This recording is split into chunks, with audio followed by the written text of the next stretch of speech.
2027 मायथाइयाव भारत नाङैनो मोनसे सेन्सासनि बाथ्रा फैदों पपुलेशन सेन्सास सुबुं सानखोनि बेयो आगस्ट दाननिफ्राय जागोन होननानै मिथिदों। दा बिनि अनगायैबो जोंहा मोनसे सेन्सास सोलिबाय दङ धोरोमारि सेन्सास गभर्नमेन्ट अफ इन्डियानो होनो थाखाय बे जाबाय मा जों बाथौआरि सुबुं अनजिमाया बेसेबां दङ आसामल' नङा आसामजों लोगोसे थाफादेरनाय माखासे रायजोफोर दङ बेफोरखौबो लाफानानै बेसेबां दङ। दा जोङो जेसेबां सुबुं अनजिमा जोंहा दङ बेखौ जोङो रोखायै खोन्थानो हायोब्ला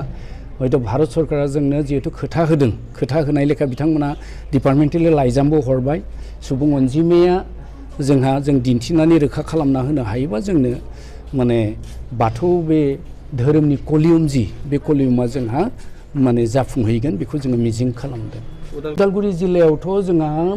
प्राय गामिया 625 दङ माने 625 गामि दङ आरो बिनि सुबुं अनजिमाया जोङो एक्जेक्टलि दा चेन्ज जाबाय जोङो दा बेखौ एक्जेक्टलि बुंनो हानाय नङा आरो थेवबो जोंहा 600 बे गामियाफोरा माने बेहाय जथेस्थ' पपुलेसन दङ आरो बिनि अनगायैबो जों नैबेखौ आसा खालामदों जोंनि बाथौ सिबियारि मानसिफोरानो सोरबा दुबाइ बाथौआव दङ सोरबा जेनेबा मा होनो जांख्रा बाथौआव दङ रुपामनि बाथौआव दङ जों बिथांमोनखौबो खावलायगोन जे बयबो जाहाथे जिहेतु बाथौआनो सिबिखायो सिबिनाय खान्थिया एसे आलादा जानो हागौ बाथौआनो सिबिखायो हिसाबै बिथांमोनाबो जाहाथे बे कलियुमाव बाथौ लिरनायनि थाखाय सेन्सासाव जोंनि जि दा सेन्सास सोलिबाय दङ बेहाय मदद खालामगोन बेखौ जों आसा खालामदों बिथांमोनखौ जों खावलायगोन। बेखौ जोङो जोंनि मोनदांनायावथ' जोङो उदालगुरियाव मैखोम दङ जों बेखौ मिथियो दा जों बेखौ सेन्सास खालामनांसिगोन सेन्सास खालामनानै ओंखारोब्ला जोंहा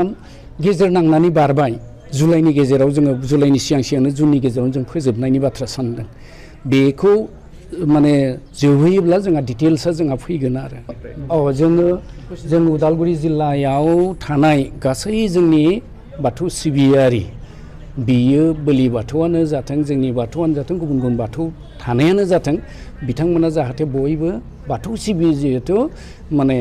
बाथौनि थाखाय जा सेन्सास जागोन बे सेन्सासाव जाहाथे बिथांमोना जोंखौ मदद खालामो जों बेखौनो आसा खालामदों जों बयबो मदद खालामोब्ला होमबाना जों खौसेयैनो बाथौ धोरोमखौ मुलुग दरबाराव लांनायाव जोंहा गोरलै जाहैगोन